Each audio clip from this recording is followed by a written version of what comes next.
Você conhece as marcas de um verdadeiro avivamento? Experiências dramáticas na conversão, manifestações físicas, emoção na adoração, podem ser frutos de uma vida genuína com Deus. Mas será que representam sinais de um verdadeiro avivamento? O avivamento é um ato livre e soberano do Espírito de Deus, que age quando e como quer e que atinge um grupo de pessoas, uma igreja ou uma comunidade inteira. No avivamento, os pecados são confessados e abandonados. Há mais santidade, alegria, exaltação da palavra e renovação da fé sobre o povo de Deus. Quando Deus derrama o seu Espírito na igreja, o temor do Senhor é intensificado e há um maior senso de sua presença majestosa, gloriosa e santíssima. E o resultado é vida, luz e calor.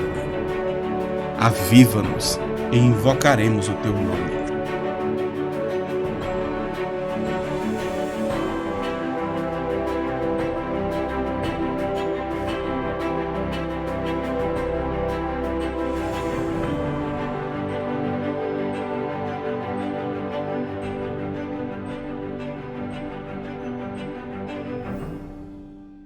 Apocalipse capítulo de número 3, do versículo 1 ao versículo de número 6. Ao anjo da igreja em Sardes escreve: essas coisas diz aquele que tem os 7 Espíritos de Deus e as 7 estrelas. Conheço as tuas obras, que tens nome, que vives e estás morto. Sê vigilante e consolida o resto que estava para morrer, porque não tenho achado íntegras as tuas obras na presença do meu Deus. Lembra-te, pois, que tens recebido e ouvido, guarda-o e arrepende-te, porquanto se não vigiares, virei como ladrão e não conhecerás de modo algum em que hora virei contra ti. Tens, contudo, em Sardes umas poucas pessoas que não contaminaram as suas vestiduras e andarão de branco junto comigo, pois são dignas. O vencedor será assim vestido de vestiduras brancas, e de modo nenhum apagarei o seu nome do livro da vida. Pelo contrário, confessarei o seu nome diante do meu Pai e diante dos seus anjos. Quem tem ouvidos, ouça o que o Espírito diz às igrejas. Vamos orar ao Senhor. Obrigado, Jesus, porque o Senhor é presente no nosso meio. Obrigado porque a Tua palavra é a verdade. Oramos nessa noite pedindo, continua ministrando ao nosso coração, através da Tua poderosa palavra, falando a cada um de nós aquilo que precisamos ouvir e receber do Senhor. Essa, Senhor, é a oração que fazemos a Ti, em nome do Senhor Jesus. Amém. Meus irmãos, depois de prosperidade e vitória, seguramente o tema avivamento é um dos assuntos mais falados em nosso tempo. Como escreveu bem o autor brasileiro, mas parece uma verdadeira coqueluche moderna. Falar de avivamento é algo que está na moda, em que as pessoas falam constantemente, escrevem sobre isso e propõem a mostrar a fórmula para viver e desfrutar o verdadeiro avivamento. Isso é muito irônico, porque ao mesmo tempo que se fala tanto de avivamento, pouco se vê, pouco se vive avivamento, pouco se percebe avivamento. Isso é trágico e irônico ao mesmo tempo. E uma das razões pelas quais nós não estamos vendo o verdadeiro avivamento, não estamos vivenciando o verdadeiro avivamento, é a triste realidade de que muitos não sabem o que verdadeiramente é um avivamento. O que um avivamento gera, o que um avivamento produz na vida da igreja e na vida de um cristão. Muitos têm confundido avivamento, por exemplo, com movimento. E há uma diferença muito grande entre movimento e avivamento. Porque enquanto o movimento, ele é apenas efêmero, ele é passageiro, ele logo acaba, O avivamento, ele é algo permanente e duradouro. O movimento passa, mas o avivamento deixa suas marcas, porque o avivamento vem de Deus e não é fruto e obra de homens. Muitos têm confundido o avivamento com sensacionalismo, onde muitas pessoas, inclusive, exploram as emoções dos outros para arrancar choros e lágrimas, mas a vida dessa pessoa não muda. Ela continua vivendo a mesma vida e trilhando o mesmo caminho, porque tudo não passou de uma emoção rasa, passageira e momentânea. Outros têm confundido avivamento com uma boa performance. E existem muitos pregadores, inclusive no Brasil, que são extremamente performáticos. Eles conseguem influenciar, incendiar, envolver uma plateia só por suas palavras. Muitas vezes frases de efeito, frases que não têm essência, vida e profundidade. Mas as pessoas, por não conhecer e não ter uma vida cristã profunda com Deus, estão abraçando essas experiências rasas como verdadeiro avivamento, quando não é verdadeiramente um avivamento. Outros têm confundido avivamento com ativismo. É o faz-faz religioso, é a frequência à igreja, é a devolução do dízimo, é servir em algum departamento e acha que pelo número de vezes que vem ao templo, vem ao culto, participa de algo, essa pessoa está vivendo um verdadeiro avivamento. Não podemos confundir avivamento com nenhuma dessas situações. Não podemos confundir avivamento com nenhum desses expedientes, porque todos eles são passageiros, mas o avivamento, quando é produzido, ele deixa marcas indeléveis, marcas que perduram para a vida toda, por toda a vida cristã. A mensagem de Cristo à igreja de Sardes aponta de forma magistral para o caminho do avivamento. Como experimentar o verdadeiro avivamento, o genuíno avivamento. E a minha proposta hoje, com esse sermão, é falar quando uma igreja precisa de avivamento. Que situação, que realidade uma igreja precisa e necessita de uma renovação. E segundo, eu pretendo apontar o caminho para alcançar o verdadeiro avivamento. E nós temos aqui na mensagem a igreja de Sardes essas duas preciosas informações. Quando precisamos de um avivamento e como alcançar o verdadeiro avivamento. E antes de entrar propriamente na exposição, eu preciso considerar duas questões com você sobre esta carta à igreja em Sardes. E a primeira delas é a cidade de Sardes, porque a mensagem de Cristo a essa igreja tem muito a ver com a realidade cultural e histórica de Sardes. Por exemplo, essa cidade, 700 anos antes de Cristo, era uma das maiores cidades do mundo. Era uma cidade rica, uma cidade desenvolvida e uma cidade poderosa.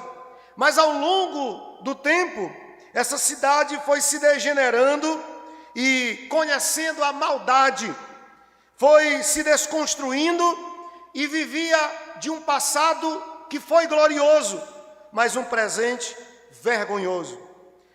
Sardes era a capital da Lídia no século 7º a.C. E ela viveu o seu apogeu como cidade na época do reinado de Crasso, conhecido como o Rei Fabuloso.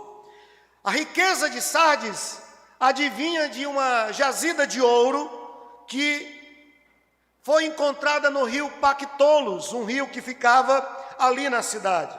E essa cidade estava geograficamente num lugar privilegiado, porque ela ficava 500 metros acima do nível do mar, em uma montanha. Era um lugar elevado, onde os cidadãos dessa cidade se sentiam seguros por estarem ali em Sardes.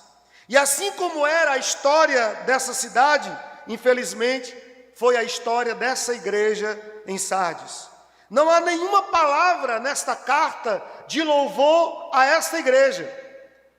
Os irmãos podem observar que Jesus ele fala a 7 igrejas da Ásia e na maioria delas ele faz um elogio, ele faz um louvor, ele reconhece alguma qualidade, mas a essa igreja e a igreja de Laodiceia, Jesus não faz nenhum elogio, nenhuma palavra de exaltação, pois não havia nada mais para ser elogiado, não havia nada mais para ser dito de bom sobre esta igreja, infelizmente.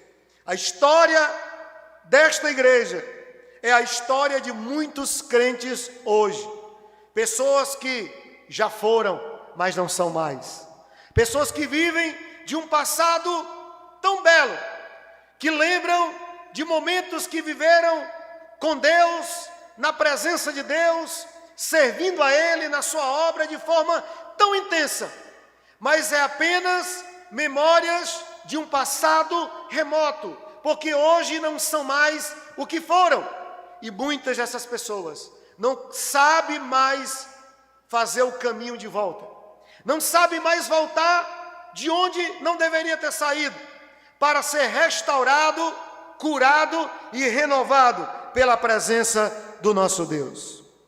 A segunda consideração é a apresentação de Cristo a essa igreja. A Sardes, Jesus se apresenta como aquele que tem os 7 Espíritos de Deus e as 7 estrelas. E essa apresentação muito peculiar de Jesus, não só a Sardes, mas a cada uma das igrejas, ela tem uma manifestação muito clara do caráter de Cristo. Por exemplo, nós temos aqui 2 elementos nessa apresentação, e cada um deles aponta para uma realidade do caráter de Cristo, e ele assim se apresenta a essa igreja. Primeiro, o texto diz que Jesus é aquele que tem os 7 Espíritos de Deus. O profeta Isaías, no capítulo 11, versículo 2, nos ajuda a entender o que são os 7 Espíritos de Deus. Diz respeito a 7 qualidades do caráter de Cristo, que o Espírito Santo que habitava no Senhor também manifesta na vida não só de Jesus, mas na vida dos eleitos de Deus. Essas qualidades são Espírito do Senhor, Espírito de sabedoria, Espírito de entendimento, Espírito de conselho, Espírito de fortaleza, Espírito de conhecimento e Espírito de temor. Por que então o número 7? O número 7 representa a perfeição, representa a plenitude, representa a atuação. Todas essas qualidades falam do caráter de Cristo. Quando ele diz, eu sou aquele que tem os 7 Espíritos, ele estava dizendo, eu sou aquele que tem todo o conhecimento, todo o saber, eu sei de todas as coisas e é eu que falo a vocês. Mas uma outra figura que temos na apresentação é a das 7 estrelas. O Senhor Jesus se apresenta a essa igreja dizendo, eu sou aquele que tem os 7 Espíritos e eu sou aquele que tem as 7 estrelas. No capítulo 1 de Apocalipse, nós temos a definição do que são essas 7 estrelas. Essas 7 estrelas representam os 7 pastores de cada uma daquelas igrejas. Quando Jesus se apresenta a Sardes dizendo, eu sou aquele que tem as 7 estrelas, e a outra igreja ele diz, eu tenho as 7 estrelas na minha mão, na palma da minha mão, ele está dizendo que ele é onipotente, ele é o Senhor da igreja, ele é o pastor dos pastores, ele é o cabeça da igreja. Não há ninguém e nem pode ter ninguém maior, mais importante e mais sublime do que Jesus, porque ele tem o controle da nossa história e ele tem o controle da história da sua bendita igreja. É assim que Jesus se apresenta a Sardes. Nada foge dos seus decretos eternos e da sua soberana vontade. Ele tem o controle absoluto de todas as coisas. Todavia, a mensagem de Jesus a essa igreja é uma mensagem um tanto quanto dura. É uma mensagem de confronto. E essa mensagem pode ser muito bem dividida em 4 cenas. Na primeira, é essa que eu já vos falei, Jesus se apresenta à igreja. A igreja passa a conhecê-lo como ele é e conhecer o caráter de Jesus. A segunda cena diz respeito a quando uma igreja precisa de avivamento, quando o avivamento é necessário, e Jesus então vai mostrar as razões pelas quais aquela igreja precisava de um avivamento. A terceira cena é Jesus apontando o caminho para aquela igreja viver e desfrutar do avivamento. E a quarta cena diz respeito às promessas de Cristo a essa igreja. Jesus conclui então essa mensagem fazendo promessas a esta igreja. Então vamos entender quando uma igreja precisa ser avivada, quando o avivamento ele é necessário. Podemos dizer que uma igreja precisa ser avivada quando a morte espiritual. Veja o diagnóstico de Jesus para essa igreja, versículo 1, parte B. Conheço as tuas obras, que tens nomes que vives e estás morto. Sê vigilante e consolida o resto que está para morrer, porque não tenho achado íntegra as tuas obras na presença do meu Deus. O que caracteriza então uma igreja morta? Uma igreja que precisa de avivamento é uma igreja que está morrendo. E como podemos identificar a morte espiritual de uma igreja? Jesus aponta 3 sintomas de morte espiritual. O primeiro deles está no verso 1. É quando a igreja perde a essência e vive apenas de aparência. Ele diz: vocês têm nome que vive, mas estão mortos. Tem nome de vivo, parece estar vivo, mas vocês estão mortos. Essa era a realidade desta igreja. O problema de Sardes aqui, irmãos, não era o esvaziamento da igreja, a falta de atividades ou a heresia que batia à porta dessa igreja. Como muitas outras igrejas ali da Ásia, que eram perseguidas, hostilizadas, como a igreja de Esmirna e muitas outras igrejas que sofriam perseguições ou até sofriam contra as heresias, essa igreja não sofria nenhuma dessas perseguições, porque o problema de Sardes era a falta de fervor espiritual e de vida. Esse era o problema dessa igreja. Era uma igreja que não tinha mais vida, que não tinha um coração mais pujante, que não batia mais um coração que amava e estava apaixonado por Cristo. William Barclay diz que a igreja de Sardes não era molestada por ataques externos, pois quando uma igreja perde sua vitalidade espiritual, já não vale a pena atacar essa igreja. Já é dito que não se bate em cachorro morto. Essa igreja estava morta, não tinha por que ela ser perseguida, não tinha como a heresia bater à sua porta para desestabilizá-la, porque essa igreja estava morta. Por isso ela não era perseguida e por isso ela não sofria. E isso tem a ver com as palavras de Jesus em Lucas 6,26. Ele diz: ai de vós quando todos vos louvarem. Quando o mundo aceitar você, quando o mundo não te perseguir, isso na verdade é um mau sinal para um discípulo verdadeiro de Jesus. Significa que o mundo não lhe vê como diferente, mas como um pária, mas como um semelhante, porque ele não lhe vê como alguém que destoa da paisagem geral, e por isso o mundo não persegue aquele que se iguala ao mundo. Esse era o problema dessa igreja, uma igreja que ostentava uma postura de viva, mas não havia mais vitalidade. Os cultos não pararam nessa igreja, as atividades religiosas continuaram sendo observadas religiosamente, regularmente, mas não havia vida. Era uma igreja que não tinha mais essência. E eis aqui, irmãos, a diferença entre reputação e caráter. Sardes nos alerta sobre o perigo de focar na reputação e desprezar o caráter. Porque a reputação é aquilo que os outros acham e pensam de você, mas o caráter é aquilo que você realmente é.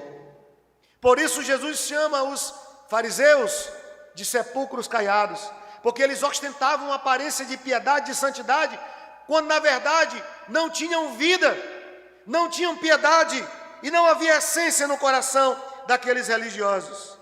Reputação é o que você faz, é o que você diz.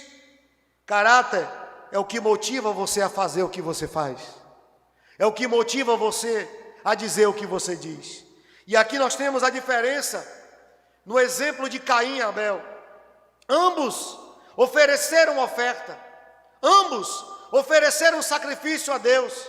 Em nenhum momento o texto sagrado diz que a oferta de Caim era ruim, mas a Bíblia diz que antes de rejeitar a oferta, Deus rejeitou o ofertante.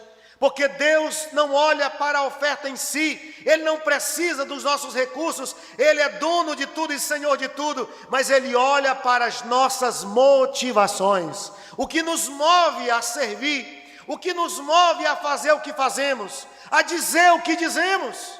É isso que vale para Deus, é isso que vale para o Senhor. Os homens veem e julgam pela aparência, mas Deus conhece o coração, porque Ele nos sonda, Ele nos prescruta. 1 Samuel 16:7, o Senhor fala para o profeta dizendo que ele não deveria atentar para a aparência, porque o homem é levado a ver a altura, a ver a beleza, mas o Senhor conhece o coração. O Senhor sonda o coração do homem. Não gaste tempo, não gaste energia para tentar manter uma aparência de quem você não é. Gaste suas energias e gaste seu tempo se humilhando na presença de Deus, rasgando o seu coração verdadeiramente, para que Ele faça de você aquilo que Ele planejou ser e fazer na sua vida. Uma igreja está morta. Uma igreja precisa de avivamento quando ela perde a integridade em suas atitudes. Esse é o segundo sintoma de morte espiritual. A parte B do versículo 2 diz: não tenho achado íntegras as tuas obras na presença do meu Deus. O historiador grego Heródoto, ele diz que os habitantes de Sardes, no correr dos anos, haviam adquirido uma reputação respaldada em baixos padrões morais e alta licenciosidade. Essa era a realidade daqueles crentes, daqueles cristãos ali em Sardes. Ao que tudo indica, o mundo havia invadido a igreja e essa igreja estava se conformando com o mundo. Os crentes não estavam sendo mortos pela espada do mundo, mas pela amizade do mundo. Eles estavam morrendo espiritualmente, não é porque eram diferentes, mas porque eram iguais e amigos do mundo. Meus irmãos, perseguição, luta, não destrói igreja. Pelo contrário, perseguição e luta serve para peneirar os que são verdadeiramente crentes, os que são verdadeiramente servos do Senhor. O que mata a igreja não é perseguição e luta. O que mata a igreja é pecado. Pecado é que mata a igreja. Frieza espiritual é que mata a igreja. Divisão é que mata a igreja, que também é pecado aos olhos de Deus. É isso que destrói uma igreja. Então não tenha medo da perseguição e da luta, porque Deus permite ela para um propósito maior em nossa vida. Fuja do pecado e não permita que o seu coração fique entenebrecido, que o seu coração fique duro e você não dê mais ouvidos à voz do Senhor, que hoje fala a nós dizendo que devemos rasgar o nosso coração e não as nossas vestes, para que o Senhor venha nos curar e venha nos restaurar verdadeiramente. O pecado, ele drena a fome de Deus. e ele abre o apetite para as coisas do mundo. Aquela igreja já havia se customizado ao mundo. Aquela igreja já havia se conformado com o mundo, adotado o estilo do mundo, adotado o sistema do mundo, e os crentes já andavam como o mundo andava, e já viviam como o mundo vivia, porque eles haviam aceitado isso como estilo e o modelo de vida para replicarem e para viverem. Qualquer semelhança com a realidade que vivemos atual é mera coincidência. Vivemos um tempo em que parece mais uma missão impossível identificar um crente de verdade, um crente verdadeiro. E eu não estou falando aqui de roupas, de usos e costumes. Eu estou falando de vida, eu estou falando de conduta, estou falando de atitude.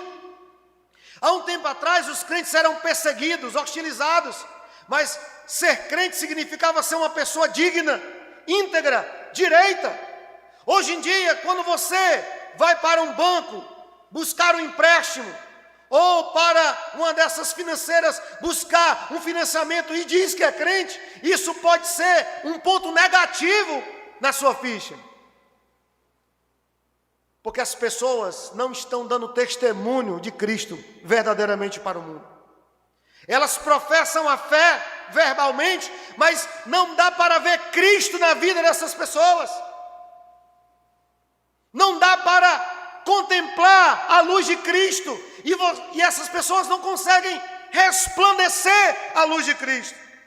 E tudo isso tem a ver com a conformação com o mundo, com o envolvimento com o mundo. Meus irmãos, não nos enganemos. A conformação da igreja e dos crentes com o mundo é uma das maiores tragédias para um cristão. Ser mundano não significa só estar lá no mundo, porque tem gente que está na igreja, mas é um mundano, porque os valores que ele defende e que ele vive não são os valores das Escrituras Sagradas, mas são os valores do mundo. E é trágico como os crentes copiam o mundo, mas não procuram andar de acordo com as Escrituras. Qualquer novidade que aparece, que é lançada, você vê pessoas adotando como um estilo, como uma prática, e a cada dia que se passa, você vê menos Escrituras, menos Bíblia, menos Evangelho na vida daqueles que dizem que são evangélicos. Quando uma igreja está morta e precisa de avivamento, terceiro sintoma que podemos identificar em Sardes é a perda da esperança da vinda do Senhor. Por isso, no versículo 3, na parte B, o Senhor exorta essa igreja nos seguintes termos: virei como ladrão, e não conhecerás de modo algum em que hora virei contra ti. Se você percebeu bem, as palavras de Jesus a Sardes é uma ameaça, não é uma promessa, é uma ameaça. Ele diz: virei a vocês como ladrão.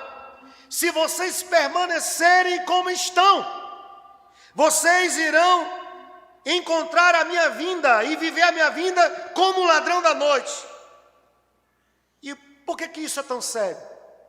Porque para os eleitos, para os cristãos verdadeiros, para a igreja do Senhor, Jesus nunca disse que viria como ladrão.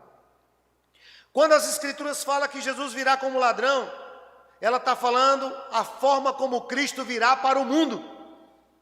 Porque o ladrão vem de noite, na calada da noite, sorrateiramente, e ele rouba, ele tira, ele furta o que você tem de valor, e você não sabe o dia e nem a hora que o ladrão vem. Você nunca está preparado para o ladrão. Quando a Bíblia fala da vinda de Jesus como ladrão, ela não está falando para a igreja, para os eleitos, ela está falando para o mundo que não tem os mesmos valores que nós, que não busca viver a sua vida de acordo com o Evangelho como nós, porque para nós, Jesus não virá como ladrão, Ele virá como o Rei dos Reis e Senhor dos Senhores. E a própria palavra declara isso em 1 Tessalonicenses. Paulo diz para aqueles crentes que a vinda do Senhor não será como ladrão para a igreja, porque eles não são da noite. Paulo diz: vocês são do dia, vocês não estão em trevas, vocês estão em luz. Então quando Jesus vier, vocês irão participar da sua vinda juntamente com Ele. Mas para essa igreja, o tom é de ameaça, é um ultimato de Jesus, a que eles reparem os altares da vida deles, a vida deles, porque caso eles continuem com as mesmas práticas, a vinda de Jesus para essa igreja será como ladrão. Ele virá para estabelecer juízo e não para redimir. A vinda de Cristo é apresentada em vários textos dessa forma, e ela expressa o caráter inesperado da vinda do Senhor. A vinda de Cristo como ladrão nos exorta à necessidade da vigilância e do preparo. É bem verdade que nós cremos que estamos guardados em Cristo, que no Senhor estamos salvos, e essa confiança não é nossa, ela é pelo mérito de Cristo, porque Ele pagou na cruz o preço da nossa redenção. E Ele não morreu para possibilitar a nossa salvação, Ele morreu no nosso lugar como substituição. Então não há a mínima dúvida de que você pode se sentir garantido, porque Jesus morreu para te salvar. Mas essa certeza não pode gerar em nós indolência, não pode gerar em nós uma vida desleixada, não. E Pedro, falando àqueles crentes, ele diz que eles deveriam confirmar a vocação que eles receberam. Deveriam confirmar a salvação que eles professavam ter. Pedro não está dizendo aqui que eles deveriam buscar ou construir a salvação, mas ele está dizendo: se vocês se sentem salvos e creem que são salvos, então provem isso através das obras de vocês. Provem isso através das atitudes de vocês. Meus irmãos, resgatar a expectativa da vinda do Senhor conduz a igreja a uma vida cristã intensa. Porque você vive o hoje como se não existisse amanhã. Você vive o hoje como se não houvesse o próximo dia. Então você vive a vida cristã de forma intensa. Você perdoa quando é necessário. Você exerce misericórdia quando é necessário. Você vive uma vida de santidade hoje, porque você não sabe se Jesus voltará amanhã. Então você vive cada dia da sua vida de forma intensa, e o evangelho todo para o homem todo, a fim de que Deus possa ser glorificado em nossa vida. Essas são as características de uma igreja que precisa de avivamento. Mas agora, como alcançar esse avivamento? O Senhor Jesus não deixa aquela igreja no escuro, no que diz respeito ao caminho para sair dessa tão triste realidade espiritual que esses crentes estavam vivendo. O Senhor Jesus aponta o caminho para o avivamento e para a restauração. A partir do versículo de número 2, nós temos o prognóstico. Se na primeira parte Jesus apresentou o diagnóstico, que era preocupante, porque dizia respeito à morte espiritual, à falência espiritual, agora Jesus apresenta o prognóstico. Ele diz como essa igreja pode ser restaurada. E a primeira atitude que eles deveriam tomar é retornar à vigilância. Olha o que o Senhor Jesus diz no verso 2: ser vigilante e consolida o resto que está para morrer. Historicamente, essa cidade ela foi invadida 2 vezes, porque eles se sentiam tão inexpugnáveis por ter construído a cidade numa montanha, numa elevação, que eles achavam que ninguém poderia invadir a cidade. E, historicamente, eles foram invadidos 2 vezes. No ano 529, Ciro invade a cidade e destrói. E, por fim, no ano 218, Antíoco Epifânio também invade a cidade e a destrói totalmente. Tudo isso porque eles se sentiam intocáveis. Eles se sentiam suficientemente seguros. Sabe, irmãos, a falta de vigilância, a falta de diligência é um grande perigo para um cristão. Quando o Senhor exorta essa igreja a retornar à diligência, à vigilância, ao trabalho, ao esforço, ele sabia da realidade histórica e cultural dessa cidade, que acabava refletindo-se na realidade dessa igreja. Até porque, queridos, nenhuma igreja morre da noite para o dia. Nenhuma igreja morre de um dia para o outro. Nenhum crente cai da noite para o dia. Nenhum cristão se afasta do evangelho da noite para o dia. A falta de cuidado leva uma igreja ao esfriamento e precisamos atentarmos com muita diligência para o conselho de Salomão em Cantares 2,15. Ele diz que devemos ter cuidado com as rapozinhas, pois elas também devoram e destroem, assim como as raposas velhas. Devemos ter cuidado com as pequenas coisas. Alguém esfria e alguém é vencido pelo pecado e pelo mundo, não é da noite para o dia. Essa pessoa, ela trilhou um caminho de frieza espiritual até chegar o momento da queda. Ela diminuiu a sua quantidade de cultos, as suas vindas à igreja. Ela diminuiu o seu tempo de leitura da Bíblia. Ou talvez até deixou de ler e meditar na palavra. Ela diminuiu o seu tempo de oração, ou talvez deixou de orar e fazer o seu momento devocional. Ela começou a se ligar com as redes sociais, a assistir o que passa na TV, e ela começou a se interessar pelas coisas do mundo, e aquela paixão, aquele fogo, aquele ardor que existia antes, ele foi esfriando, ele foi desaparecendo, e esse é um processo lento, assim como o câncer silencioso é um processo de queda espiritual e de frieza espiritual. Por isso precisamos hoje, em nome de Jesus, voltarmos à diligência. Precisamos voltar a orar, precisamos voltar a ler a Bíblia, precisamos voltar a servir na obra de Deus, precisamos voltar a estar frequente na igreja como antes, porque é aqui o lugar onde Deus fala conosco, e é no meio da comunhão com os irmãos que nós somos motivados e renovados a prosseguir na luta até o dia da vitória do Senhor em nossa vida.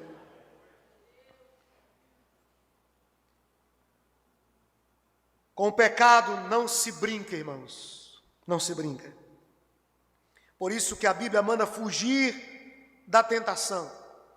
Porque não se administra tentação, não se administra pecado. Você precisa ser diligente.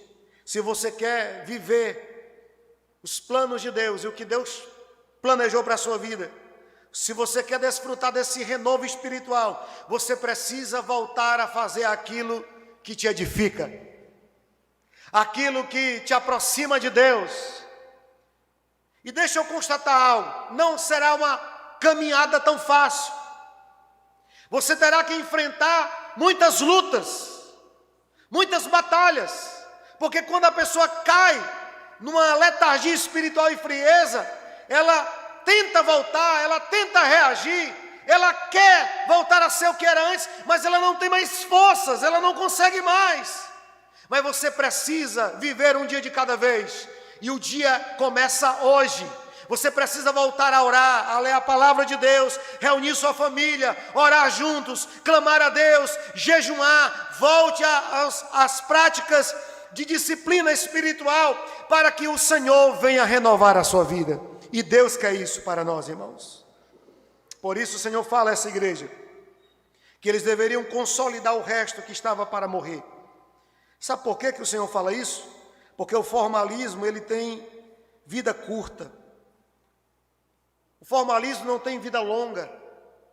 Alguém que vive o formalismo acaba morrendo rapidamente. Os rituais, eles devem ser a expressão de uma realidade interna. Mas quando os rituais são um fim em si mesmo, eles levam a pessoa para longe de Deus, em vez de levar para perto. E a palavra consolidar aqui no texto, ela tem duas ideias. Primeiro, avançar, e segundo, reparar. Quando o Senhor manda que aqueles crentes deveriam ser, então, consolidados, Ele está falando que vocês precisam avançar, vocês precisam lutar, reagir, e mais, vocês precisam consertar aquilo que está errado. Segunda forma de viver o avivamento está no verso 3. É um retorno à palavra de Deus. O Senhor diz a essa igreja: lembra-te, pois, do que tens recebido e ouvido, guarda-o e arrepende-te. Temos aqui uma máxima, temos aqui um convite do Senhor. O que aqueles crentes ouviram e deveriam lembrar, guardar e voltar? A palavra de Deus. Eles haviam abandonado as Escrituras, a palavra. E o Senhor diz: vocês precisam lembrar, guardar e voltar. Então arrependam-se. Não há avivamento sem um retorno à palavra de Deus. O avivamento gera fome pela palavra de Deus. Por que a palavra de Deus ela é tão crucial num processo avivacional? Porque, em primeiro lugar, a palavra de Deus, ela mostra onde está o erro. Se não for pelas Escrituras, você continuará longe de Deus, sem entender qual é a vontade de Deus para a sua vida, porque você não saberá o que está errado. Mas a palavra de Deus lhe dirá o que está errado, aquilo que precisa ser deixado e mudado. A palavra de Deus é importante no processo de avivamento, porque ela traz arrependimento. Todas as vezes que a palavra de Deus foi anunciada com ousadia e intrepidez, houve quebrantamento e arrependimento no coração daqueles que ouviram. E arrependimento não é apenas uma tristeza, não é apenas uma melancolia. Arrependimento tem a ver com um desejo de mudar, uma consciência do que está errado e, ao mesmo tempo, um desejo de mudar. A palavra de Deus, em terceiro lugar, ela gera quebrantamento. Não é à toa que a própria Escritura diz que a palavra de Deus é como um martelo que esmiuça a penha. Ela é como espada afiada de 2 gumes. A palavra de Deus alcança lugares da nossa alma que nada nem ninguém pode alcançar, que palavras e gestos não podem alcançar, mas a palavra de Deus alcança o âmago da nossa alma, e ela não muda o exterior primeiro, ela muda o interior, e somos transformados de dentro para fora, a fim de sermos imagem de Deus. Quarto lugar, a palavra de Deus aponta para o caminho certo. Por isso não há avivamento sem Escritura, não há avivamento sem palavra, porque a palavra mostra o pecado e ela denuncia o erro. A palavra traz arrependimento genuíno, a palavra produz quebrantamento espiritual e a palavra indica o caminho que devemos tomar para vivermos a restauração do Senhor em nossa vida. Nós temos então o terceiro passo para viver o avivamento e para viver a restauração do Senhor apresentado por Cristo a esta igreja em Sardes. No verso 4 o Senhor diz: tens contudo em Sardes umas poucas pessoas que não contaminaram as suas vestiduras. Se nós queremos viver um tempo de avivamento, nós precisamos, em primeiro lugar, voltarmos à diligência, voltarmos a fazer aquilo que nos aproxima de Deus. Segundo, precisamos urgentemente nos voltarmos para a palavra de Deus, porque ela vai direcionar a nossa vida e ela vai colocar no lugar aquilo que está fora em nossa história. E em terceiro lugar, precisamos fazer um retorno à santidade. Deus não opera em meio a pecado, Deus não opera em meio a lixo, a sujeira, Deus não opera. Ele opera no coração daqueles que buscam uma vida de santidade.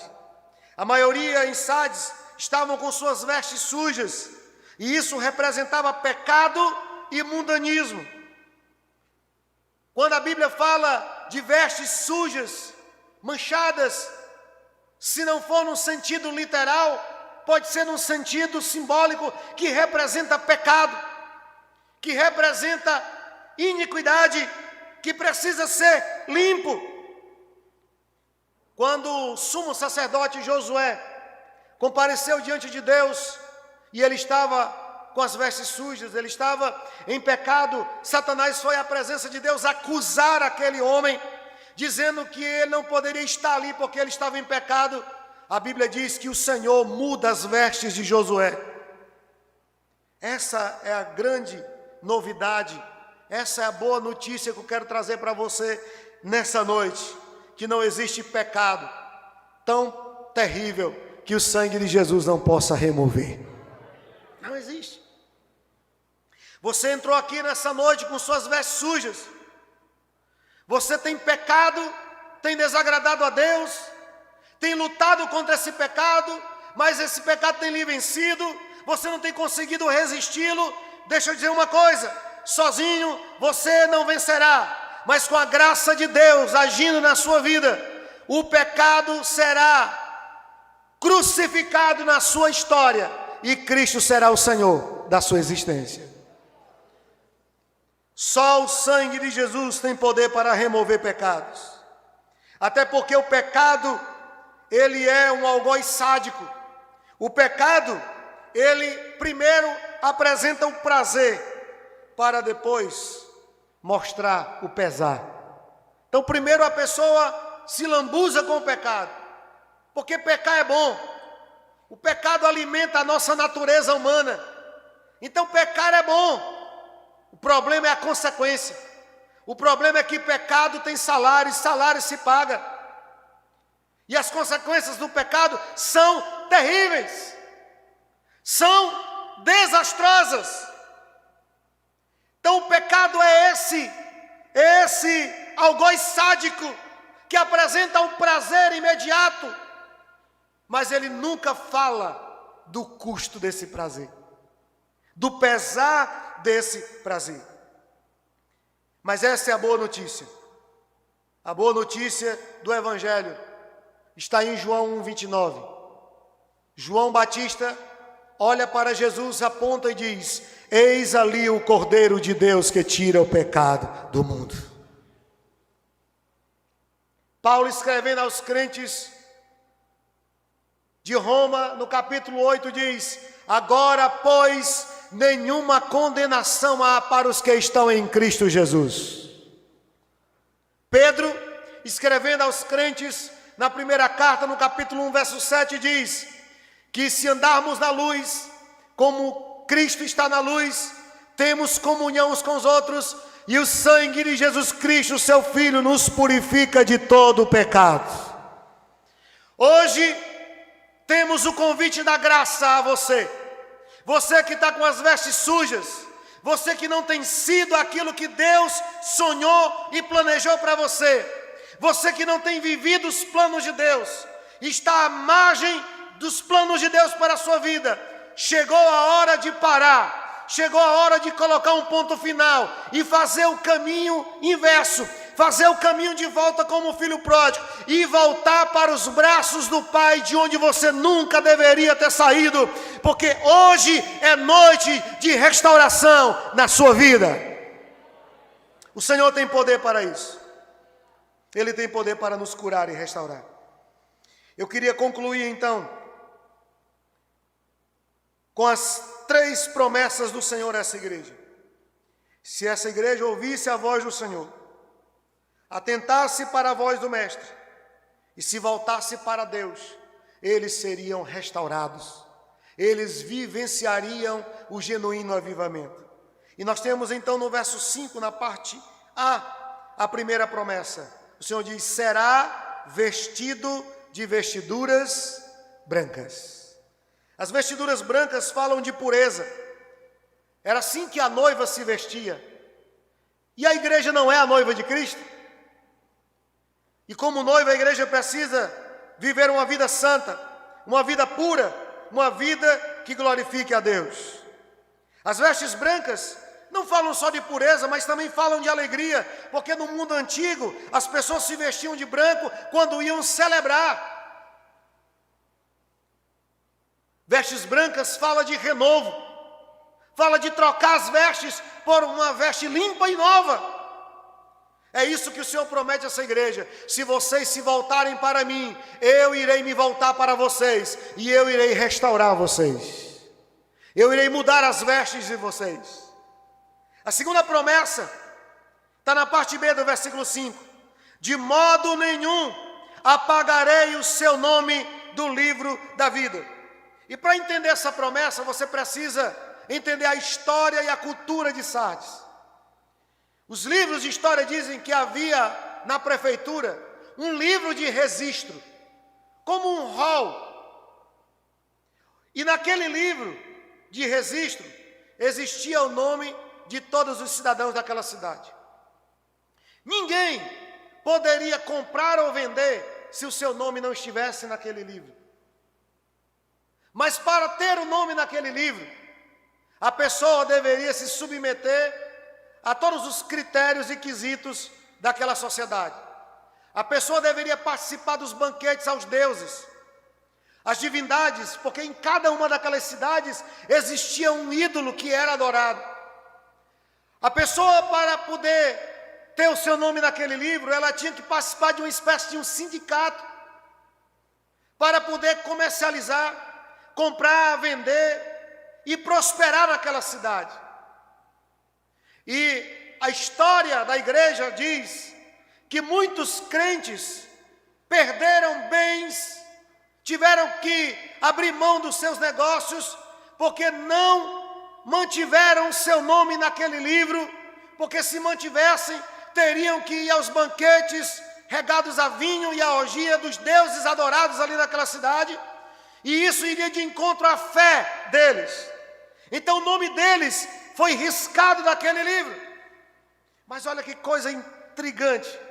Jesus escreve a essa igreja, e só a essa igreja ele fala do nome no livro. Por quê? Porque era a realidade histórica dessa igreja. Ele diz: não se preocupem se o nome de vocês for riscado do livro de anais da prefeitura, porque eu vou escrever o nome de vocês no livro da vida eterna. O que Jesus está dizendo aí não é que alguém pode perder a salvação, ou que só ganha a salvação quando professa a fé. Ele está dizendo que se o nome deles for tirado do livro da prefeitura, o nome deles estará no livro da vida. Eles serão aceitos por Deus como filhos do Senhor. É promessa de vida eterna, irmãos. A terceira e última promessa está na parte C do versículo 5.